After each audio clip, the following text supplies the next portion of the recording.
Although it hurts, I'll be the first to say that I was wrong.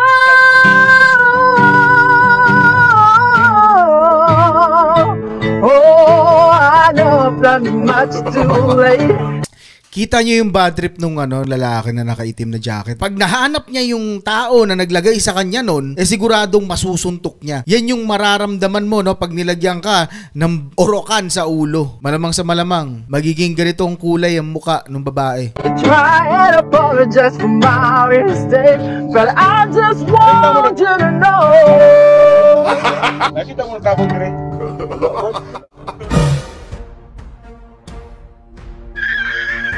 So ngayong araw, manonood tayo ng mga prank video na sa tingin ko, sobra na. Kayo, panoorin natin at sabihin nyo sa comment section kung sobra na nga ba o hindi pa. Disclaimer lang, hindi ako galit sa mga gumawa ng video na to. Medyo hindi lang ako nagagandahan sa mga nangyayari. Kasi kung sa akin gagawin yun, medyo maghahalo ang balat sa tinalupan. Pero dahil content nila yan, wala tayong magagawa doon. Tingnan lang natin kung sobra na nga ba o hindi. Panoorin natin to.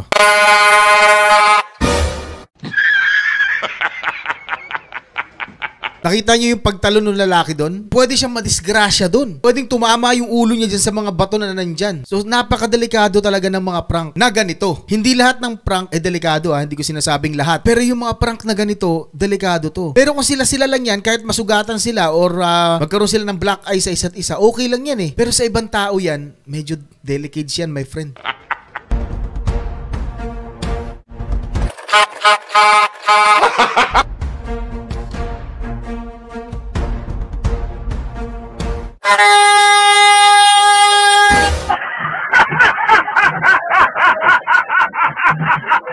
Yung pagtalo ng ganyan sa mga ganyan na lugar, sa mga maputik, mga hindi mo nakikita, medyo delikado talaga para sa akin. Kaya nga i-comment nyo sa baba kung ano masasabi nyo sa mga prank na ganito. Itong susunod na video, tingin ko ito yung pinaka delikado ng sobra. Kasi pag nakachamba ka ng tao na pulis or ibang tao pa na mayroong hawak na patalim o kaya barel, talagang mawawala ka sa mundo. Wala tatakbo! Wala tatakbo! Wala tatakbo! Wala tatakbo!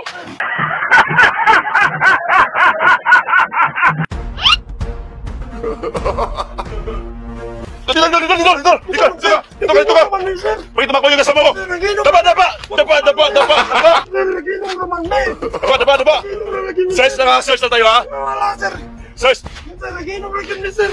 Search na! Dito yung ulo mo! Yung bag mo!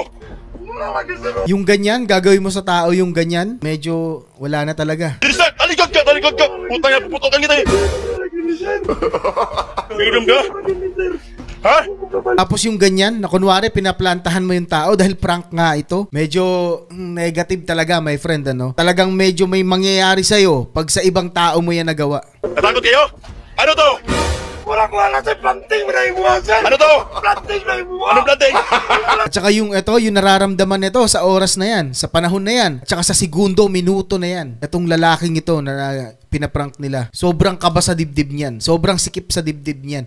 Sobrang, alam mo yun, talagang nakakasakit ka ng damdamin ng ibang tao. Kaya medyo negative eh. Ako lang para sa akin, medyo hindi siya ganun kaganda. Maraming prank. Sana nga, scripted na lang to. Katulad nung sabi ko dun sa nakaraang video ko, tungkol dun sa Tokomi, yung nagawa ng Tokomi. Sana scripted na lang to. Yung Tokomi, hindi rin scripted yun. Ito, dahil prank naman nila ito lagi, sana nga scripted tong mga ginagawa nila at kilala nila ito, itong mga tao na pinaprank nila. Kasi kung hindi, nakakatakot. Baka makita tayo ng merong matsambahan. Sa'yo to nang galing ho, dito kinuha ko. Wala kayo nasakuha, sir.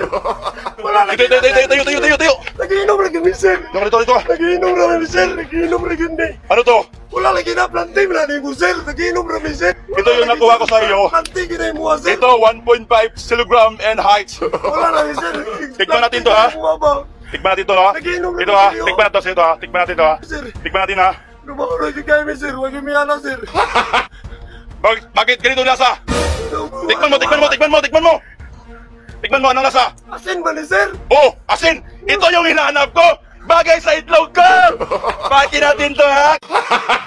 Ikaw, ikaw nga? Hindi ka kain? Kain na, kain. Pwede. Ito ko, sa'yo to, sa'yo, tago mo. Kaya. Grabe, yung mga ganyang pangyayari,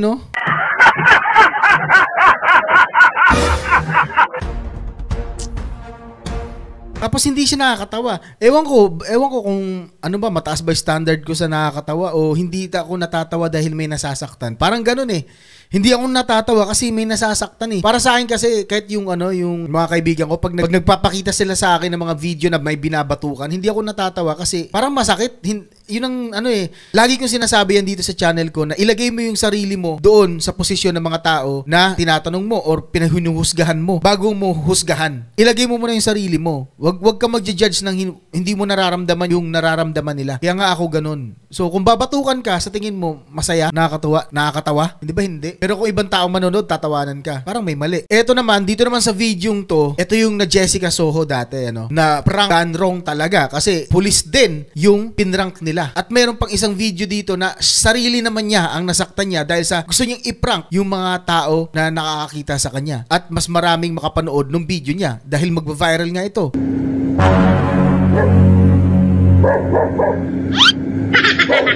No, God! No, God, please, no!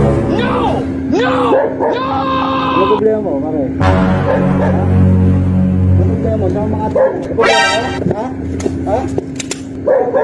Nakita niyo yung pagkasanon? Napakabilis nun, di ba? Wala kang nun, wala kang gagawin nun. Kung totoong buhay yun, kung mangyayari yun sa'yo, tatakbo ang mabilis.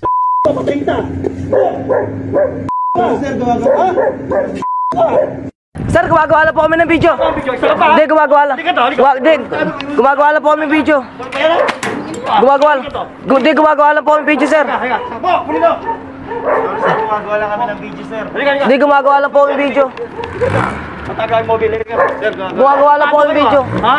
Gumagawa lang po kami ng video. Hindi, Sir, pasensya na sir. Gumagawa lang kami ng video. gumagawa lang po kami ng video. Ano ngayon mangyayari sa'yo dun? Tapos itong isang video na to, panoorin nyo. Meron siyang dalang bote dito. Yung bote na to is gas ata, no? At ipapakita niya sa mga tao dito sa gasolinahan na to na iinumin niya yung gasolina na hawak niya.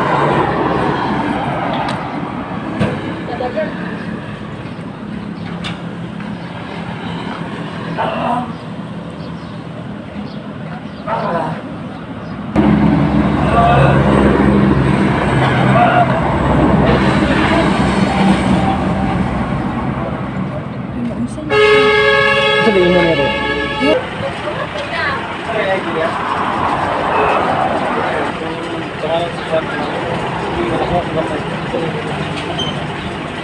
Medyo delikado talaga yun, my friend. Hindi nyo yun kaya, daga, ano? At walang taong makakagawa nun. Inumin mo yung gasolina, nilason mo sarili mo, yun ang sagot dun.